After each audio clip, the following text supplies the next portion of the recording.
Hey, it's Dr. Amanda with Straightsmile Solutions, straightsmilesolutions.com, and today I'm going to talk about kind of a one-off situation that's more common than you think. So if you ever have an adult patient, I'm talking about 40s, 50s, especially females, 60s, could be males too, but I'm going to specifically talk about females here.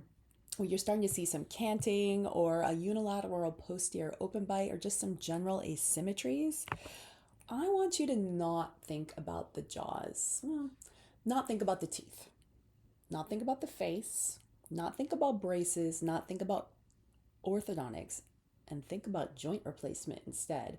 Yes, sometimes bite issues, specifically asymmetries, cants, and posterior open bites that are unilateral or could be bilateral, um, that develop and weren't there initially could be due to an issue with the condyle and something called condylar hypoplasia.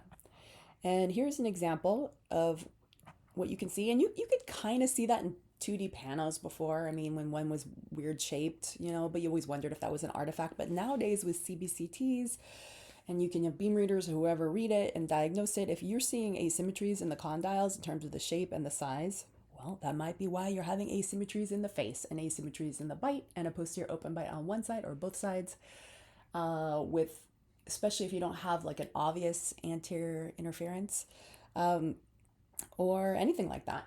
So let's talk about condylar, the etiology of condylar hypoplasia, in terms of you know, when you're born. And then let's talk about it in terms of when you're older and what can happen in your 40s and 50s. So, condylar hyperplasia is a very, very rare condition, and it happens in one in about 5,600 births. You guys, if you guys want to learn more about this, you can do what I did, which is just go to Google, put in the term condylar hypoplasia, not hyperplasia, hypoplasia, HYPO, comma, scholar, comma, orthodontics, or just comma scholar, because we're just trying to get the general information, and you can get all the information on that, right? It's often associated with syndromes, but it can be acquired due to trauma or infection. Um, and basically it is a challenge because it is a progressive disease. Usually it keeps getting worse, right? So if one condyle is gonna get smaller, well then the whole, it's a joint, right? It's a hinge, so the whole thing is gonna tip. Now let's talk about a little bit more about what can happen in your 40s and 50s for women and 60s. So I'm talking about perimenopause, menopause, all the things that I thought I'd never talk about, and now I'm talking about them like crazy because when it happens to you, your friends, and everyone you know, and doctors have not informed you of all the things that can happen to you, it's not just what you're thinking. It changes everything in your body. Like it's basically cougar tea is what my kids call it, cougar puberty, but it's worse than puberty. Like we're so used to puberty doing so many strange things, but everyone's familiar with it, right? So it's just people know, right? Kids act weird, kids act strange, kids look weird, kids look strange. This is just how it is, right? And usually you outgrow it and then you become an adult. Well, guess what? It happens again.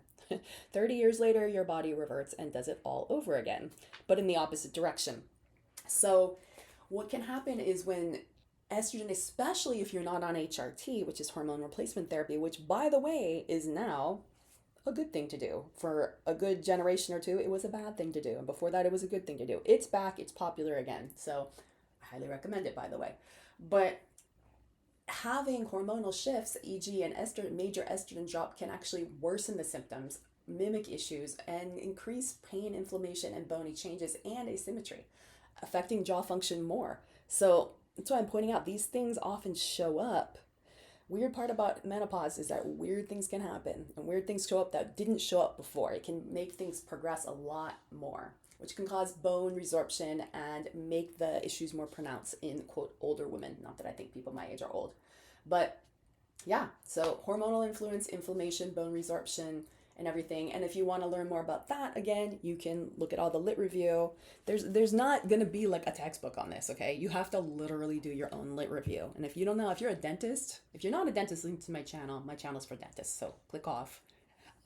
It's for dentists only and auxiliary dental professionals and physicians who are in the kiddo healthcare space, who a lot of this stuff will resonate with you. But in any case, it is just really important for you to understand all this. And whenever you see a patient, you know, that has a posterior open bite or Cant or an asymmetry, they're an older patient, that would be definitely something I would be considering before I started making an Invisalign treatment plan.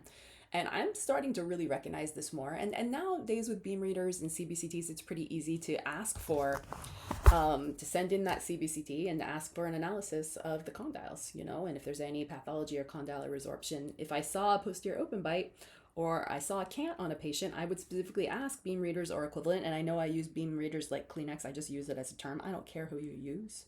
If you have a radiologist you use them. I don't care. I'm just using it as a general term. You're welcome, beam readers. You never say anything to me. You never say thank you, but I know you appreciate it. But they do good work, so we use them in our office. Actually, we stopped using them. We're actually using a local dental radiologist now. But in any case, now you guys know I would not touch these cases with a 10-foot pole. These cases need jaw surgery and usually a condylar replacement, and then they can have their ortho. But I still wouldn't recommend you take this. An orthodontist should take it. All right, thanks so much.